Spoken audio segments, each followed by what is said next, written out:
Seperti yang kita tahu, banyak TKI, terutama tenaga kerja wanita atau TKW ya, yang berangkat ke Saudi, baik itu dengan ketidaktahuannya, dengan ketidaksengajaannya, maupun kesengajaan tahu tapi memaksakan diri tetap berangkat ke Saudi, bekerja dengan visa ziarah. Itu banyak sekali dari kita ya, yang pada akhirnya banyak menjadi masalah-masalah yang timbul di kemudian hari ketika bersangkutan telah berada di Saudi ya.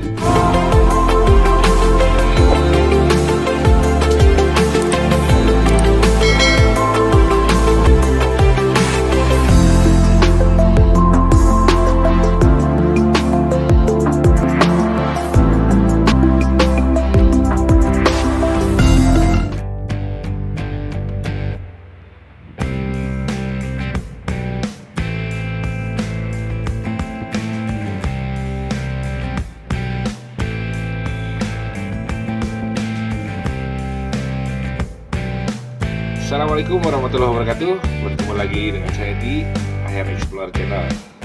Terima kasih buat teman-teman semua yang masih tetap setia menyimak video-video terbaru dari saya, dan juga buat teman-teman yang baru bertemu dengan channel saya, mohon jangan lupa untuk di like, komen, dan juga share atau subscribe ya.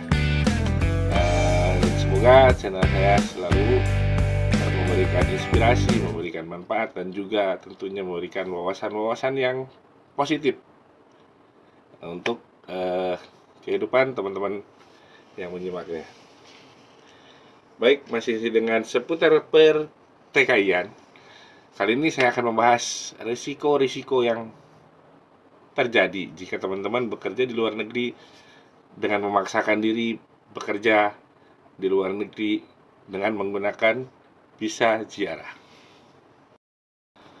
Seperti yang kita tahu, banyak TKI, terutama tenaga kerja wanita atau TKW ya, yang berangkat ke Saudi, baik itu dengan ketidaktahuannya, dengan ketidaksengajaannya, maupun kesengajaan tahu tapi memaksakan diri tetap berangkat ke Saudi, bekerja dengan visa ziarah.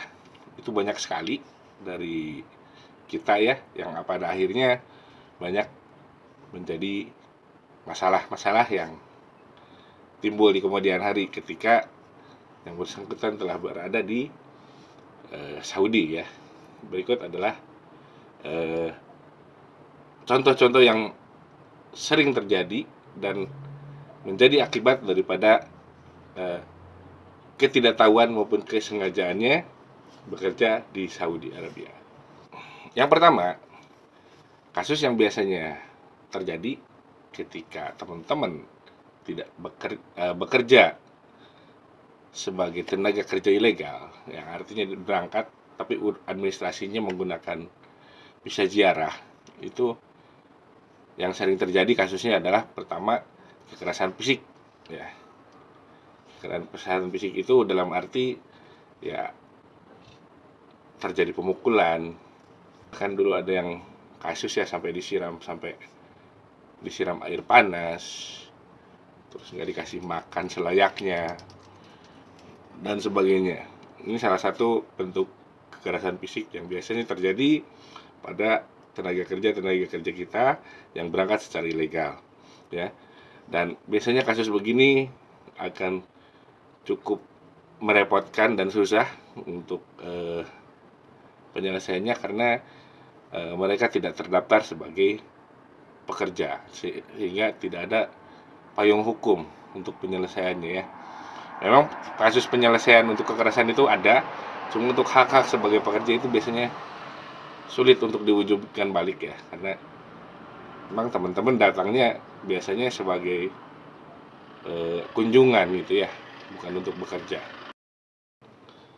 Yang kedua, biasanya terjadi eksploitasi kerja. Eksploitasi kerja dalam artian teman-teman rata-rata sih yang terjadi di perumahan ya, kerja di rumah-rumah gitu maksudnya.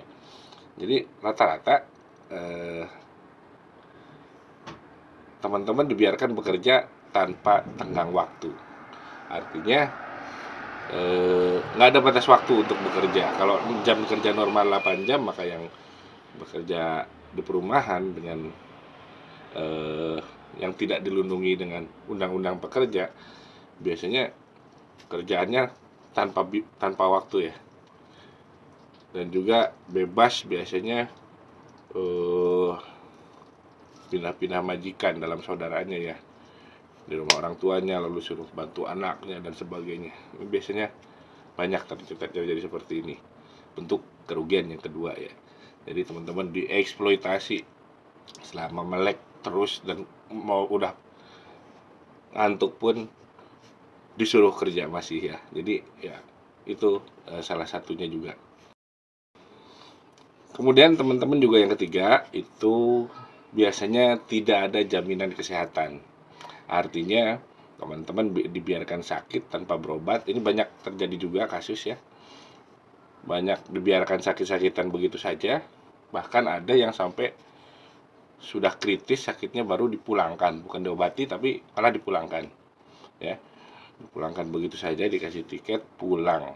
Jadi tanpa diobati, sudah selesai kerjanya, sudah sudah capek. Bahkan ada juga yang sampai gajinya pun tidak dibayar gitu lah, dengan alasan biaya ganti perawatan, padahal nggak dirawat, nggak diobati gitu. Nah, itu bentuk yang ketiga. Kemudian ada kerugian yang keempat, yaitu pernah terjadi juga ada kasus perkosaan ya, kekerasan seksual. Nah, entah itu dilakukan oleh majikannya, entah untuk anaknya, entah itu saudaranya dan sebagainya. Nah, yang seperti ini juga agak susah untuk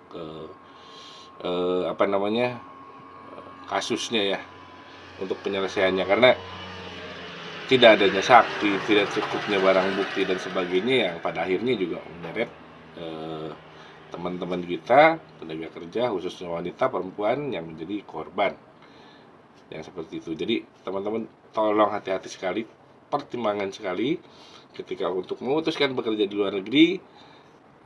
Persyaratannya harus, kelengkapan dokumentasinya harus jelas, karena itulah senjata kita ketika berada sebagai pekerja di luar negeri. Kemudian yang kelima, pada banyak kasus juga banyak teman-teman kita yang gajinya tidak dibayar dengan semestinya.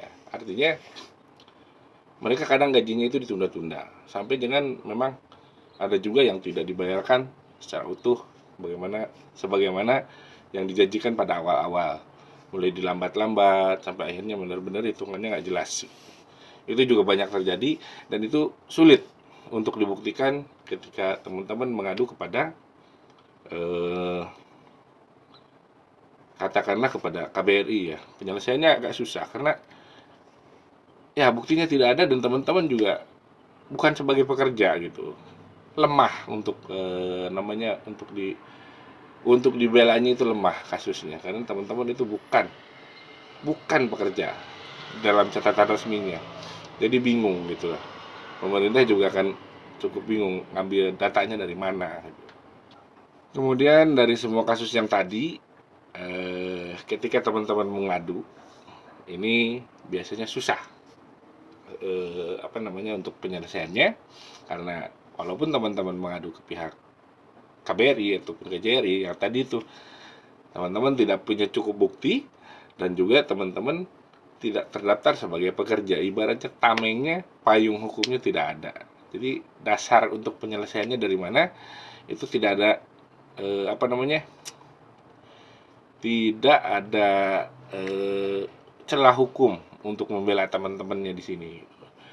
Jadi itu kerugian-kerugiannya berbeda sekali dengan yang resmi. Semuanya gampang, semuanya bisa dijalankan atau semuanya bisa dibantu dengan proses hukumnya yang jelas, dan yang terpenting semuanya karena tercatat sebagai pekerja dan mempunyai perjanjian kerja yang jelas gitu loh. Dan yang terakhir, teman-teman, biasanya untuk pekerja dengan menggunakan visa ziarah, ketika kepulangan juga akan sulit untuk pulang secara normal ya. Jadi ada beberapa hal yang harus teman-teman perhatikan. Pertama, karena visa ziarah itu biasanya nggak dibikinkan iqomah atau KTP di sini ya. Jadi ketika pulang itu teman-teman kan harus punya itu ya, atau mungkin visa untuk pulangnya ya, visa exit namanya. Nah itu tidak diberikan. Biasanya di akhir kepulangan banyak sekali yang akhirnya memilih untuk lewat ke tarhil ya. Tarhil itu semacam penjara imigrasi ya bagi teman-teman yang datang secara ilegal maupun overstay namanya. Nah itu kepulangannya macam-macam, ada yang cepat, ada yang bisa lambat sampai berbulan-bulan. Kemudian juga kalau beruntung teman-teman punya uang, mungkin bisa mengadu ke KBRI, membeli tiket secara mandiri dan bisa pulang secara mandiri ya, dengan bantuan KBRI tentunya. Dan itu yang paling beruntung menurut saya, karena ya paling pahitnya ya seperti itu tadi, pulang harus dipenjara dulu dan sebagainya. Jadi tolong teman-teman hati-hati, pertimbangkan dan pastikan teman-teman punya perjanjian kerja sebelum berangkat ke sini. Dan pastikan juga visa teman-teman adalah visa kerja, bukan visa yang lain-lain. Karena ketika itu visanya itu bukan visa kerja, maka teman-teman akan mendapatkan banyak masalah di kemudian hari ketika teman-teman berada di perantauan. Baik teman-teman, segitu dulu vlog hari ini. Semoga bermanfaat dan menambah wawasan teman-teman semua, dan jadi pertimbangan ketika teman-teman akan memutuskan untuk berangkat bekerja ke luar negeri. Baik, sekali lagi buat teman-teman yang baru ketemu channel saya khususnya, tolong untuk di subscribe dan di share agar saya semakin semangat dalam nge-vlog untuk memberikan informasi-informasi yang bermanfaat untuk wawasan buat teman-teman para pekerja dan calon pekerja migran Indonesia. Akhirul kalam, billahi taufiq wal hidayah, wassalamualaikum warahmatullahi wabarakatuh.